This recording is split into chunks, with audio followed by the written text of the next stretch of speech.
Hola a todos, chicos y chicas de primero de la ESO.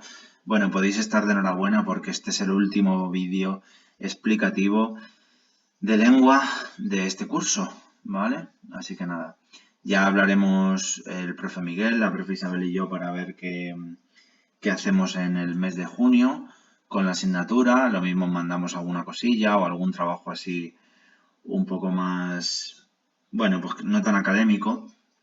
Pero bueno, lo importante es eso, que esta es la última clase y como veis estoy en vuestra página del libro 236-237 en la que se habla de la oración, sujeto y predicado. Hemos considerado que esta parte es bastante importante para el año que viene, aunque yo creo que más de una vez los profes de lengua que habéis tenido en el pasado os han hablado de lo que es el sujeto y el predicado. Así que bueno, son cosas que en quinto, en sexto ya habréis visto. Pero bueno, este año, pues como veis, hay un capítulo que también está dedicado a ello. La primera parte por la que empieza el libro es el enunciado, y dice que el enunciado es la unidad lingüística mínima capaz de transmitir un mensaje, ¿vale? No estamos hablando de una letra o de una sílaba, estamos hablando de algo que transmita un mensaje. Entonces, como por ejemplo tenemos ahí felicidades, ¿vale? Felicidades es solo una palabra y transmite un mensaje, por tanto es un enunciado, ¿vale? Dice, al comunicarnos con los demás, transmitimos mensajes. Estos mensajes pueden ser una información, una orden, una pregunta, la expresión de un sentimiento. Y bueno, pues aquí veis que tenemos diferentes ejemplos. Mañana hará calor, sentaos a la mesa, ¿te vienes conmigo? ¡Qué buena suerte! Los enunciados, como veis, pueden estar formados por una palabra, por un sintagma o por una oración. Yo antes os he mencionado la palabra felicidades, que es una interjección y es un enunciado. Aunque solo sea una palabra, es un enunciado porque transmite un mensaje. Vamos a una frase a un enunciado con dos palabras. Menuda sorpresa. Veis que en menuda sorpresa la palabra principal o el núcleo es la palabra sorpresa y por tanto se trata ya de un sintagma nominal. Esto lo estuvimos viendo la semana pasada, que habéis hecho ejercicios de esto, ¿vale? O bien tenemos otra frase como por ejemplo el partido ha terminado, que es ya una oración en la que tenemos, ahora lo vamos a ver, ¿vale? Pero tenemos sujeto y predicado. En cualquier caso, esos tres ejemplos son ejemplos de enunciado. Acordaros, enunciado, unidad lingüística mínima capaz de transmitir un mensaje. Y si ahondamos un poco más en el tema de los enunciados, veremos que hay dos tipos o clases de enunciados. Tenemos enunciados oracionales, que también le podemos llamar pues un nombre mucho más sencillito, oración, ¿vale? Y la oración consiste de, pues eso, un predicado, existe un predicado y bueno, por tanto también va a existir un sujeto, ¿vale? Y luego hay enunciados no oracionales que transmiten un mensaje pero no tienen predicado como tal, ¿vale? Por ejemplo, gol o hasta mañana o enhorabuena, Carmen, ¿vale? Ahí no hay un predicado, pero sí hay, es un enunciado porque, como os decía, aunque sea una palabra, ya tiene sentido. O sea, tiene sentido no, sino que transmite un mensaje. Esa era la clave del enunciado, ¿vale? Entonces eso, tenemos esos dos tipos, los oracionales o oraciones que contienen un predicado, que sí tienen un predicado y por tanto un verbo, o los enunciados no oracionales que, como decíamos, carecen de predicado, no tienen predicado. Vámonos a esta parte, a la parte del sujeto, y vamos a ver que el sujeto, la definición de sujeto, es el sintagma o grupo nominal, es decir, aquí la importancia de todo la lleva el nombre. El sujeto, como digo, es el sintagma o grupo nominal que designa la persona, animal o cosa de quien o de qué se dice algo en la oración. Por ejemplo, nuestros amigos han faltado hoy a clase. Estamos hablando de los que han faltado hoy a clase. ¿Quiénes son esos que han faltado hoy a clase?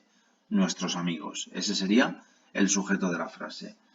Dice, en este ejemplo, el sintagma de nuestros amigos es el sujeto de la oración porque es un sintagma nominal que nombra a unos seres, acordaros, persona, animal o cosa, en este caso unas personas, de los que decimos algo. ¿Qué estamos diciendo? Que han faltado hoy a clase, ¿vale? Dice, un pronombre o un nombre propio constituyen por sí mismos un sintagma nominal. Por tanto, obviamente, pues pueden ser sujeto de la oración. Ellos no han venido. ¿De quién estoy hablando? De los que no han venido. ¿Quiénes son los que no han venido? Ellos.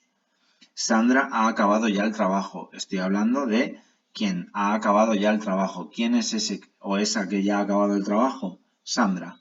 ¿Vale? Esos serían los sujetos, ¿vale? Dentro de los sujetos, aquí como veis, ellos, Sandra, son sujetos que podemos ver e identificar perfectamente en la oración, pero a veces nos encontramos con una cosa que se llama el sujeto tácito u omitido. Yo siempre lo he llamado omitido, pero bueno, cada uno que lo llame como quiera, ¿vale? El sujeto omitido es aquel que no está, ¿vale? Dice, a veces el sujeto no aparece en la oración, por eso digo yo que no está, porque no aparece. Dice, este sujeto no expreso recibe el nombre de sujeto tácito o omitido. Tengo sueño, por ejemplo. ¿Quién sería el sujeto de tengo sueño? Pues obviamente el sujeto de tengo sueño es yo. Lo que pasa es que aquí no aparece, ¿vale? El verbo, como veis, tiene que no me sale la palabra, tiene que concordar en género y número con lo que hay delante, que es ese yo, ¿no? Yo tengo sueño. No puedo decir yo tienes sueño, ¿vale? A eso me refiero, que tiene que haber esa concordancia. O, por ejemplo, nos espera en casa. Nos espera en casa, obviamente estamos hablando de alguien, de él o ella, de alguien que nos espera en casa, ¿vale? Dice, aquí se estudian estos ejemplos, ¿vale? Dice, en el primer ejemplo, la forma verbal tengo indica que la persona que tiene sueño no puede ser otra que la que habla, que es yo tengo sueño. Y en el segundo caso, la identidad del sujeto, de quien espera en la casa, se podrá deducir de algún enunciado anterior. Por ejemplo, Juan ha llamado, punto, nos espera en casa. Ese nos espera en casa, obviamente, es un predicado, pero el sujeto es Juan porque precisamente se acaba de hablar de Juan en la frase anterior, ¿vale? Nos da la información en el enunciado anterior. Vamos a ir al grupo del predicado. Hemos dejado claro que el sujeto era un grupo o sintagma nominal, ¿vale? Eso que nadie lo dude. El sujeto es un grupo o sintagma nominal siempre. Y por tanto el protagonista, el núcleo siempre de ese grupo del sujeto va a ser un sustantivo, un nombre. Nos vamos ahora al predicado. El predicado, por el contrario, va a ser siempre un sintagma o un grupo verbal. Y este expresa lo que en la oración se dice del sujeto. O sea, ¿qué está ocurriendo con esa persona que es el sujeto, ¿no? Por ejemplo, vamos al ejemplo que se entiende mucho más rápido y más fácil. El árbitro pitó el final del partido. ¿Qué se está diciendo del árbitro? ¿Qué se dice? ¿Qué se expresa del sujeto? El sujeto es el árbitro. ¿Qué se expresa del árbitro? Pues se expresa que pitó el final del partido, que hizo eso, que es lo que hizo, que pitó el final del partido. Por tanto, a raíz del verbo pitar, tenemos el predicado de esta oración, ¿vale? Dice, en esta oración pitó el final del partido, es el predicado porque expresa lo que se dice del árbitro, que es el sujeto. Bueno, pues lo mismo que os he dicho yo, pero con otras palabras. El predicado siempre tiene una estructura y lo primero que vamos a encontrar o que tenemos que buscar es el núcleo. El núcleo, palabra más importante de este sintagma verbal, que es el predicado, es un verbo, obviamente, ¿vale? El núcleo siempre va a ser un verbo. Y el verbo va a ir acompañado de unos modificadores, en este caso, por ejemplo, no es el modificador. No hace que el verbo sea negativo, ¿vale? Y por complementos que ya iremos desarrollando según pase el curso, según pasemos de curso, ¿vale? Veremos que hay muchos complementos, complemento directo, complemento indirecto, que por ejemplo estos son los más famosos porque en sexto los dais, ¿vale? Entonces, pues eso, serían por ejemplo los complementos más característicos que aparecen también en el predicado, pero de momento no nos vamos a meter en complementos en este tema. Simplemente vamos a ver que el predicado se estructura a través de un núcleo, a través de complementos, que pueden ser muchos, y de modificadores, ¿vale? Analizamos la frase, dice, el pintor no plasmó los horrores de la guerra en su cuadro. ¿Qué se supone que hizo el pintor? O sea, ¿de qué se está hablando? ¿Qué se expresa del pintor? Pues que no plasmó los horrores de la guerra en su cuadro, por eso sería todo eso el predicado. El verbo es el verbo plasmar, ¿vale? No, no es un verbo. Los horrores tampoco es un verbo. De la guerra tampoco es un verbo.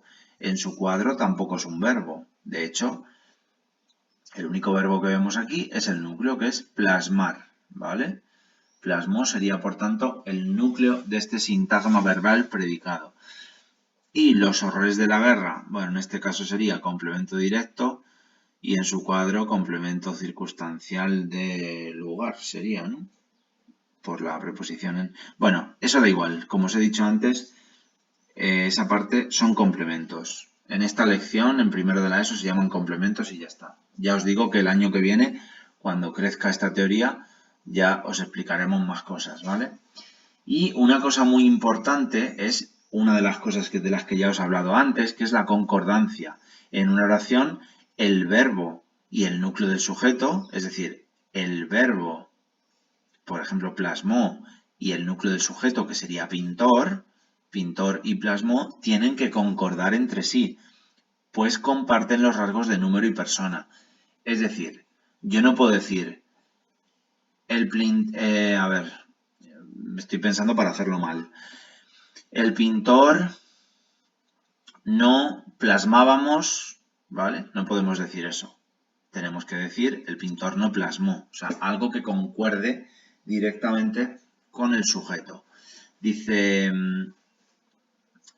nosotros saldremos pronto o tu amiga viene a menudo por aquí. Esas son las frases que va a analizar el libro. Dice, en la primera de las siguientes oraciones, nosotros saldremos pronto, el núcleo del sujeto nosotros y el verbo saldremos son formas plurales de la primera persona. Pues obviamente, nosotros es primera persona del plural, saldremos es el verbo de primera persona del plural, ¿vale? Dice en la segunda oración, el núcleo del sujeto, que es amiga, y el verbo viene, son formas singulares de la tercera persona. Pues obviamente, tu amiga es tercera persona del singular y viene es el verbo de tercera persona del singular. Es decir, se respeta la concordancia. Esto es una tontería en realidad porque sabemos hablar bien y no hay problema, ¿vale? Entonces, pues, pero bueno, nuestro libro incide en ello, así que yo os lo explico y ya está, ¿vale? Dice, la concordancia nos permite identificar el sujeto de la oración. Por eso es por lo que lo explica el libro, porque es un truco para poder identificar el sujeto de la oración. Dice, para hacerlo debemos cambiar el número del verbo y observar que otras palabras varían también de número. Por lo general, las palabras que varían de número, a la vez que el verbo forma parte del sujeto, ¿vale?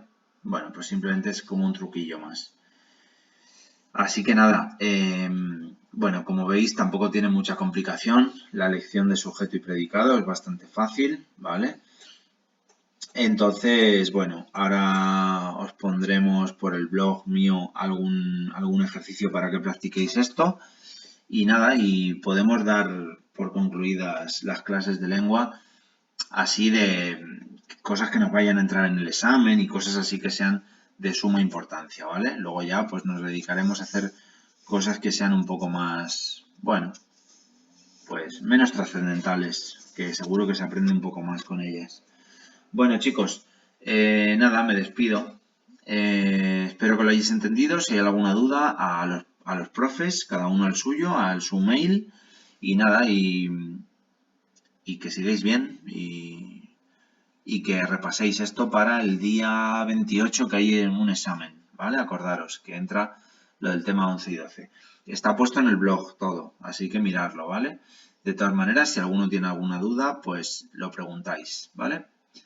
Venga, hasta luego, chao.